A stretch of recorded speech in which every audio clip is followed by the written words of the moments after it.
June 1-ന് എൻ്റെ മക്കളുടെ എല്ലാവരുടെയും സ്കൂൾ തുറക്കാൻ വേണ്ടി പോവാണല്ലേ. അപ്പോൾ സ്കൂൾ തുറക്കുമ്പോൾ ഒരു മിക്സഡ് ഇമോഷൻ അല്ലേ എല്ലാവരുടെയും മനസ്സിലുള്ളത്. അപ്പോൾ എന്ത് ഇമോഷനാണ് നിങ്ങളിലൂടെ ഇപ്പോൾ കടന്നു പോകുന്നതെന്നുള്ളതൊന്ന് കമൻറ്റ് സെക്ഷനിൽ അറിയിക്കാം. ചില ആൾക്കാർക്ക് പേടിയായിരിക്കും, ചില ആൾക്കാർക്ക് ടെൻഷനായിരിക്കും, ചില മക്കളാണെന്നുണ്ടെങ്കിൽ ഹാപ്പി ആയിരിക്കും ഫ്രണ്ട്സിനെയും ടീച്ചേഴ്സിനെയും ഒക്കെ കാണാൻ വേണ്ടിയിട്ട്. അല്ലെങ്കിൽ കുഞ്ഞു മക്കളൊക്കെ ആണെന്നുണ്ടെങ്കിൽ നിങ്ങളുടെ പുതിയ സാധനങ്ങൾ ബാഗ്, ബുക്സൊക്കെ വാങ്ങിച്ചൊന്ന് പോകാൻ വേണ്ടിയിട്ടുള്ളൊരു ആവേശത്തിലായിരിക്കും. അപ്പോൾ എന്ത് ഇമോഷനിലൂടെയാണ് എൻ്റെ മക്കൾ കടന്നു പോകുന്നതെന്നുള്ളതൊന്ന് കമൻറ്റ് സെക്ഷനിൽ അറിയിക്കാം. അതേപോലെ തന്നെ മക്കളെ ഇനിയിപ്പോൾ നമ്മളൊരു പുതിയ സ്റ്റാർട്ടിംഗ് ആണ്. അപ്പോൾ കഴിഞ്ഞ വർഷത്തിൽ നിങ്ങൾക്ക് നല്ലപോലെ പഠിക്കാൻ പറ്റിയിട്ടില്ല, നല്ലപോലെ ചെയ്യാൻ പറ്റിയിട്ടില്ല. ഇതൊക്കെ നമ്മൾ മാറ്റിമറിച്ച് നമ്മൾ കഴിഞ്ഞ വർഷത്തിൽ നമുക്ക് എന്തൊക്കെ മിസ്റ്റേക്സ് പറ്റിയോ, നമുക്ക് നന്നായിട്ട് ക്വസ്റ്റ്യൻസ് പ്രാക്ടീസ് ചെയ്യാൻ പറ്റിയില്ലേ, നമ്മളത് ഈ വർഷം ചെയ്യും.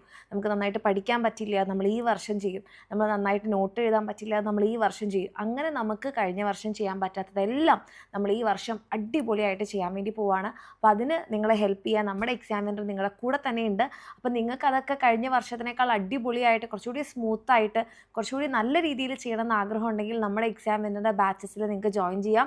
താഴെ കാണുന്ന നമ്പറിൽ മെസ്സേജ് അയച്ചാൽ മതി. അങ്ങനെ നമുക്ക് അടിപൊളിയായിട്ട് ഇനി അടുത്തൊരു വർഷം ഒരു കുറ്റബോധവും ഒന്നും ഇല്ലാത്ത രീതിയിൽ പഠിക്കാം. ഓക്കെ, അപ്പോൾ എൻ്റെ കുട്ടികൾക്ക് എല്ലാവർക്കും ഓൾ ദി വെരി ബെസ്റ്റ്. ഒരു അടിപൊളി തുടക്കം തന്നെ ആവട്ടെ.